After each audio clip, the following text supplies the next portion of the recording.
Prospect Park, Brooklyn, right. Beautiful place. Tranquil. But, there's like a whole other side to it, a history that's, well, intertwined with slavery right here in New York City. Yeah, something, isn't it? You wouldn't think a place like that, so disconnected from that part of history, would actually be, well, so connected. Exactly. So today we're doing a deep dive into those hidden narratives, peeling back those layers. Because we usually just picture like Olmsted and Vaux, those big time designers, Yeah. creating this escape from the city. Right, the grand vision. Yeah, but that's only part of it. Before we even get to the park, even the land itself has a past. Glaciers, battles. It's wild. It all starts with the ground beneath Prospect Park, you see. Thousands of years ago, the Wisconsin Glacier, it carved out this whole area, left behind those hills, those valleys that make the park so unique. Oh, so that's why it's not just, like, flat. Precisely. That glacier's retreat, it shaped everything, set the stage. But peaceful meadows? Not so much. This was a battleground during the Revolution. Right, the Battle of Brooklyn. There was that battle pass thing mentioned in the materials. Exactly, that's a clue. That battle, 1776, was a major turning point. The British took control of New York, and the area around Prospect Park transformed. Scars of war. It really shaped its destiny. Wow. Okay, so from glaciers to battles, this land has seen it all. But how do we get from that to, well, a park? Someone had to have a vision, right? Absolutely. After the Revolution, things changed a lot around there. Farms, cemeteries, even a whole reservoir. Mhm. But by the mid-1800s, there's this push for a grand park. A place to escape, for recreation. Mhm. Brooklyn's growing like crazy. That's where Olmsted and Vaux come in, those landscape architect guys. The visionaries. Right. They get to design Prospect Park. But their plans, they were tied to people like James S.T. Stranahan. And, well, we can't forget the Lefferts family. Stranahan, he's the one who wanted it to be for everyone, right? But the Lefferts, their name keeps coming up with a much darker side of things. You got it. Stranahan, he's all about the democratic space.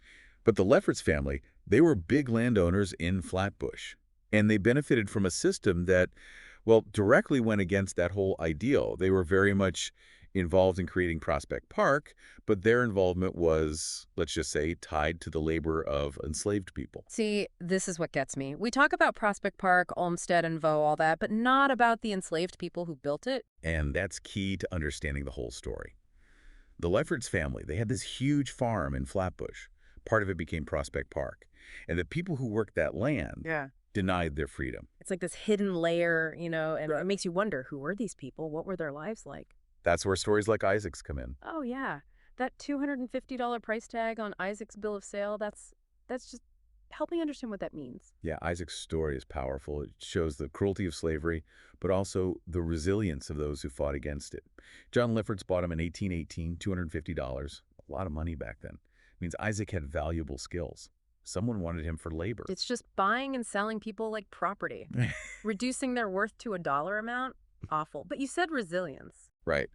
Isaac, his wife Betsy, and her children, they escaped from the Lefferts farm, looking for freedom.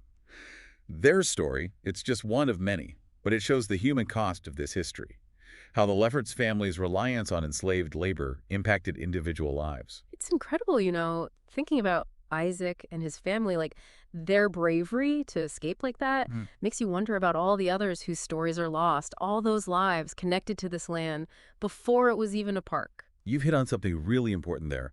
When we talk about slavery in Prospect Park, it goes beyond the Lefferts, even Isaac. It's about all those people forced into labor, their lives, their deaths tied to this land. And that brings us to the Flatbush African Burial Ground. Right. It was in the materials near the park, right? Very close.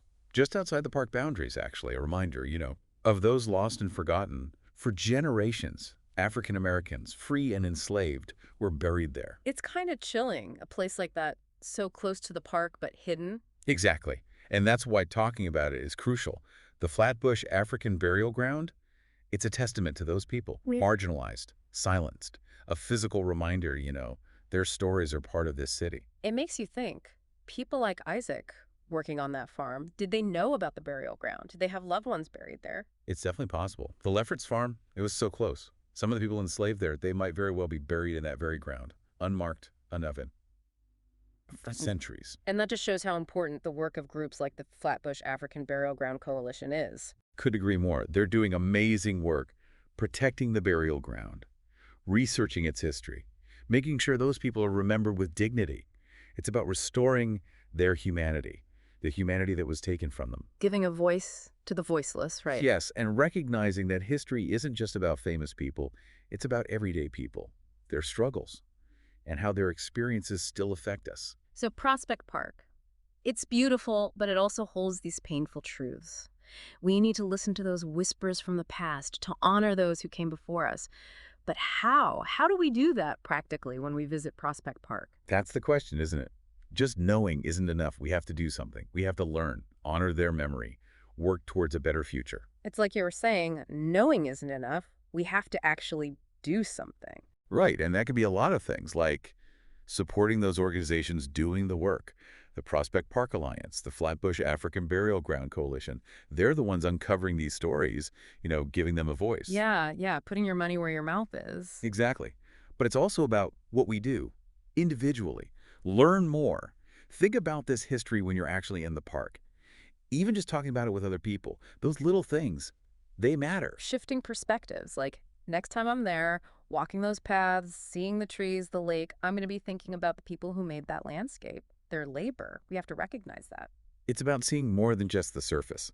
Understanding that the park we love, it came from those grand visions, sure, but also from the people who were denied their freedom. Their work is a part of it, too. Those contradictions, right. Beautiful park, but built on inequality, like the whole American story, in a way. A story that keeps going, even now. As we learn these hidden stories, as we talk about race, justice, equality, we change how those stories are told, how they're remembered. So, to everyone listening, when you're in Prospect Park walking those paths, remember, it's not just nature, it's ambition, it's conflict, and it's the work of enslaved people. Think about their lives. Let their strength inspire you. Let's build a better world, a fairer world. The stories might be hidden, but they're vital to understanding the park, Brooklyn, even America itself. By remembering them, we can start to grasp the full picture, the good and the bad, and that's what makes this place so important.